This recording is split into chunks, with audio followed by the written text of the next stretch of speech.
Bueno, vamos a hablar un poco de la biología de las masas renales pequeñas, ¿sí? Este, como todo, hay que, como nos han enseñado en nuestra formación como oncólogos, pues siempre hay que ser críticos con las cosas que podemos ofrecer a nuestros pacientes en cuanto a terapéutica. Y una manera de ser crítico con la terapéutica que podemos llegar a ofrecer es discutiendo al respecto de la biología tumoral que pueden, que pueden tener los diferentes tipos de cánceres, ¿sí? Para ver toda su evolución, toda su historia natural. De esta manera, este, bueno, para empezar, no tengo ningún conflicto de interés por presentar esta plática y pues agradezco a la doctora Claudia Costa Mata por su ayuda en la elaboración de esta presentación. Lo primero que me gustaría preguntarles es contestar, es por qué es la necesidad de tener tratamientos menos radicales en los tumores renales. Los argumentos serían, primero, pues fisiológico y por la cuestión de la senectud, ¿no? Por lo regular, los pacientes que diagnosticamos con tumores renales ya son pacientes grandes, como sabemos.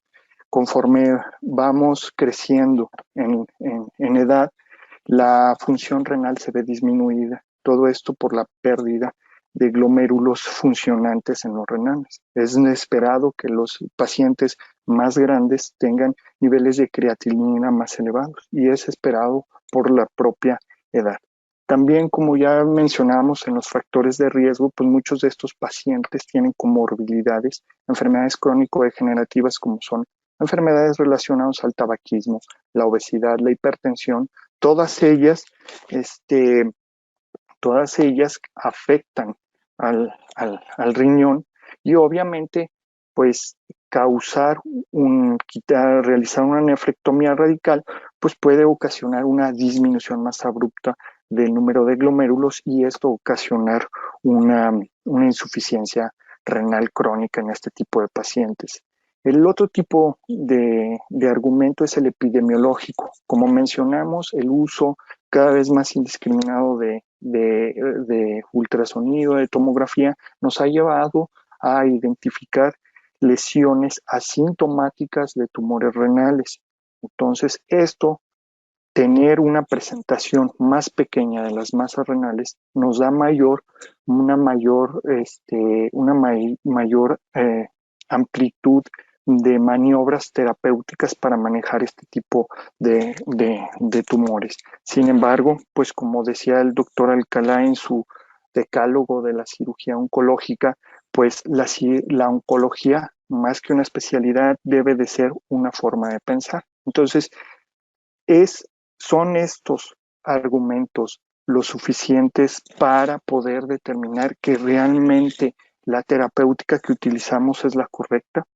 Me acuerdo mucho que el doctor Rodríguez, mi amigo Rodríguez, el doctor Rodríguez nos decía, ponte del lado del paciente y no te pongas del lado del tumor. Entonces, ¿cómo se comportan estos tumores? Biológicamente, las masas renales pequeñas son diferentes con respecto a otros tipos de tumores. Este, de manera general podemos decir que los tumores renales se dividen en quísticos que raramente se malignizan, pueden ser sólidos, menores de 4 centímetros, que son de los que estamos tratando en esta ocasión, que rara vez progresan, los sólidos que van de 7 a 4, que llegan a progresar hasta un 10%, y aquellos que se presentan con trombo en cava, que el 70% muere al año de estos pacientes. Como podemos ver en estas gráficas de Kaplan-Meier, en general, la sobrevida global de tanto cáncer específica como global de estos pacientes es muy buena a 3 y a 5 años. Y como podemos ver, la mayor parte de estos pacientes mueren por otra causa y no necesariamente por el cáncer, ¿sí? En una revisión de sistemática de un grupo de pacientes que no recibieron tratamiento, que no se recibieron tratamiento y que dieron seguimiento a masas renales pequeñas, podemos ver que en 1.171 pacientes se siguieron 1.271 tumores, ¿sí? Con un promedio de edad de los pacientes de 69 años, ¿sí? Con un diámetro inicial del tumor de 2,58 y un seguimiento de hasta 3 años. Como podemos ver, hay una amplitud muy grande de rangos, como puede ser hasta de 7 centímetros. Aquí lo que nos llama la atención, pues es que el crecimiento promedio al año de estas masas renales, pues fue de 0,33 centímetros al año. Y la progresión de las 1.271 lesiones que se observaron, pues nada más 19 progresaron a metástasis, es decir, solo el 1,6% de estas lesiones desarrollaron metástasis. De esta manera,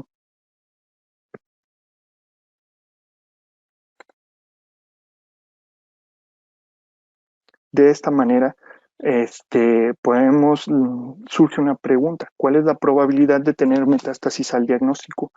En este estudio fue un estudio en el cual se revisaron cerca de 2,000 lesiones de tumores renales para ver si el tamaño de la lesión renal al momento del diagnóstico, cuánto porcentaje presentaba alguna lesión metastásica. Como podemos ver, las masas renales pequeñas tenían un porcentaje mucho menor de presentar eh, metástasis al momento del diagnóstico. Como podemos observar, entre más grande sea el tamaño tumoral, pues mayor porcentaje de, de presencia de metástasis había al momento del diagnóstico. En esta gráfica podemos observar cómo la probabilidad de presentar metástasis a lo largo de la evolución de la enfermedad puede aumentar según el tamaño del tumor. Pero cabría, es importante ver cómo es la sobrevida global de estos pacientes con masas renales pequeñas. En un estudio de la base de datos CER de Estados Unidos, se estudiaron 2,800 tumores renales. Se clasificaron por grupo etario, ¿sí? Y la sobrevida relativa a 3 y a 5 años. Se separaron los tumores de 4 centímetros, de 4 a 7 centímetros y los mayores a 7 centímetros. Como podemos ver, las masas renales menores a 4 centímetros, la mayoría de los pacientes tienen una muy buena sobrevida global tanto a los 3 y a los 5 años. ¿Sí? Cabe mencionar y destacar aquí en este artículo que los pacientes con masas renales de entre 4 y 7 y aquellos mayores a 7 presentan las sobrevidas globales mucho menores a 5 años. Y los pacientes de 4 a 7 centímetros también tienen una sobrevida menor en cuanto a mayor edad presentan. Esto es un fenómeno que se ha visto, que las nefrectomías en pacientes por arriba de 70 años siempre tienen mayor número de complicaciones con respecto a las nefrectomías que se hacen en pacientes más jóvenes.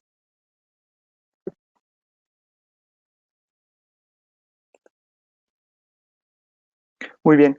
Y la clasificación histopatológica de las masas renales.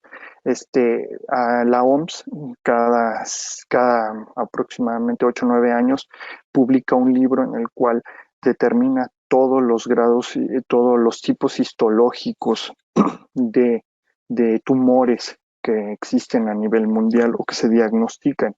De esta manera, la OMS clasifica que a nivel renal tenemos tumores benignos como son el oncocitoma, ¿sí? El angiomiolipoma y el adenoma metanéfrico, ¿sí? De entre los cánceres malignos, pues tenemos que el 75% son de células claras, el 16% son de tipo papilar, que se subclasifica en tipo 1 y tipo 2, el cromófobo, y con menos del 2% tenemos el tipo medular, el de los ductos colectores y de la translocación X. También a este tipo de tumores, tanto al de células claras como al papilar, también se les mide el grado celular, el grado de diferenciación celular en el cual podemos ver que es del 1 al 4. Entonces, lo primero que nos viene, que nos preguntamos es, ¿el tamaño tumoral puede ser algún determinante para que haya alguna diferencia entre que el tumor que estamos observando en la tomografía sea maligno o benigno? Pues bueno, como podemos ver, es sí, entre más pequeña sea el tumor renal que estamos observando, pues existe mayor porcentaje de masas de origen benigno. Sin embargo, no es tan impactante desde mi punto de vista la cantidad de tumores benignos que se diagnostican en masas renales pequeñas. Sigue siendo muy importante la presencia de los tumores malignos, como son del 62%, si se fijan, casi en todo lo que incluye las masas renales pequeñas, siguen siendo tumores malignos los que se estamos diagnosticando. Bueno, ahora, ¿el tamaño tumoral puede significar alguna diferencia en cuanto al tipo histológico? ¿Hay diferencias en el tipo histológico según el tamaño tumoral? Como podemos ver aquí, sí, sí existen ciertas diferencias entre los tumores malignos, ¿sí? Como podemos observar en la tabla, el porcentaje de tumores de tipo papilar y de cromófobo se presentan sobre todo con unas medidas entre 4 y 7 centímetros. Por lo regular, la mayor parte de las masas renales pequeñas, ¿sí?, de tipo maligno, caen sobre el carcinoma de células renales claras, de tipo claro. Esto también nos permite ver, como vemos las diferentes gráficas de probabilidad, podemos observar que a mayor número, a mayor tamaño, existe mayor probabilidad de que nos encontremos un tipo histológico diferente al de células renales claras. Bueno, el grado tumoral. El grado tumoral también es un factor de histológico adverso, ¿no?, de mal pronóstico para la recurrencia y la progresión. Como podemos ver también, conforme conforme va creciendo, conforme tenemos una masa renal mayor, ¿sí?, es más grande también la probabilidad que se puede presentar un tipo celular de mayor, con mayor características malignas. Ahora, el porcentaje de metástasis según el tamaño y el tipo histológico, como podemos ver, esto ya lo sabemos, esto también es parte de la histología propia de cada tumor, ¿sí? Tenemos que, aun cuando el porcentaje en masas renales pequeñas, el porcentaje, como vimos, es mayor en células claras, ah, incluso, ¿sí?, teniendo masas renales pequeñas, también se puede haber un porcentaje de no tan bajo, de casi un 10% de que se pueden presentar metástasis al momento del diagnóstico. Evidentemente, el cáncer que tiene mayor capacidad metastásica, pues es el de células claras. De hecho, todas las guías de tratamiento clínico se basan en el estudio de este tipo de cáncer. Y conforme vemos, el tamaño aumenta, también incrementa la probabilidad de metástasis. Existen otros factores de mal pronóstico al momento del reporte histopatológico, como son el alto grado, el grado nuclear, el grado de Fuhrman, ¿sí?, la invasión linfovascular, la necrosis tumoral, las presentaciones sarcomatoides y rhabdoides, ¿sí?, la presencia de una diferenciación papilar tipo 2 y invasión a la grasa perinéfrica y a la pelvis renal. Como podemos ver, de todos estos factores, ninguno relaciona con el tamaño tumoral. El único que sigue teniendo una relación y correlación con el tamaño tumoral, pues es el grado nuclear. De esta manera, pues tenemos que recordar, ya vimos que sí existen diferencias histológicas en cuanto a su presentación con el tamaño de masas renales pequeñas, pero no solo la diferenciación histológica es es importante, ¿sí? Sino también las vías de señalización. También hay varias mutaciones en varios genes en los diferentes tipos de cáncer. De manera global, pues, podemos mencionar que la alteración principal en todos los tumores renales es la alteración en el gen BHL, que es el gen relacionado a von Hippel-Lindau. Esta es una proteína que se une al factor inducción de hipoxia, ¿sí?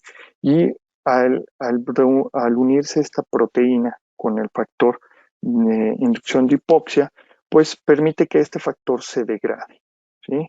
Cuando existe una mutación en este gen, pues aumenta el factor inducción de hipoxia y es la acumulación de esta proteína lo que nos hace que se conviertan las células con potencial maligno, ¿sí? Que no se mueran, hay alteraciones en el ciclo celular, ¿sí?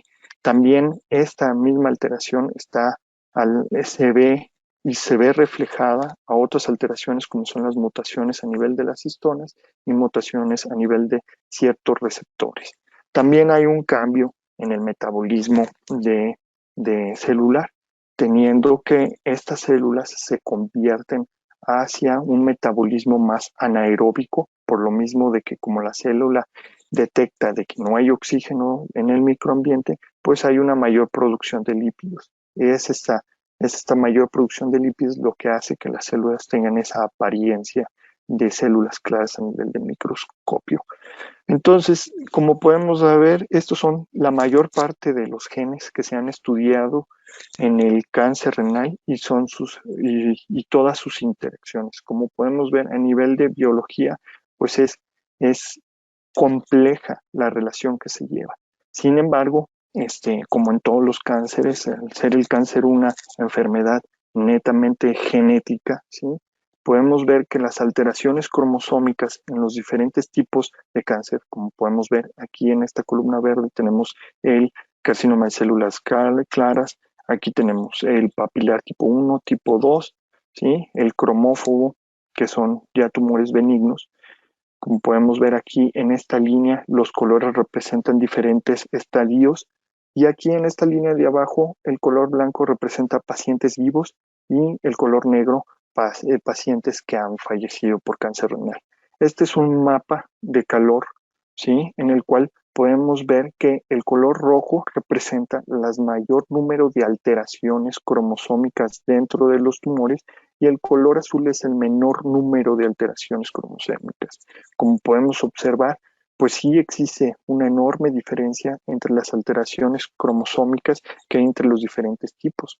Estas alteraciones pues, pueden ser pérdidas, ganancias de diferentes cromosomas y como podemos ver, estas alteraciones cromosómicas también significan una diferencia en la sobrevida general de los pacientes.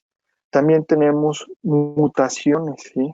Dentro del cáncer de células claras, tenemos que ciertas mutaciones de ciertos genes cambian la sobrevida global de los pacientes, como podemos ver en estas gráficas de Kaplan-Meier y lo que habíamos mencionado sobre las mutaciones a nivel de las histonas.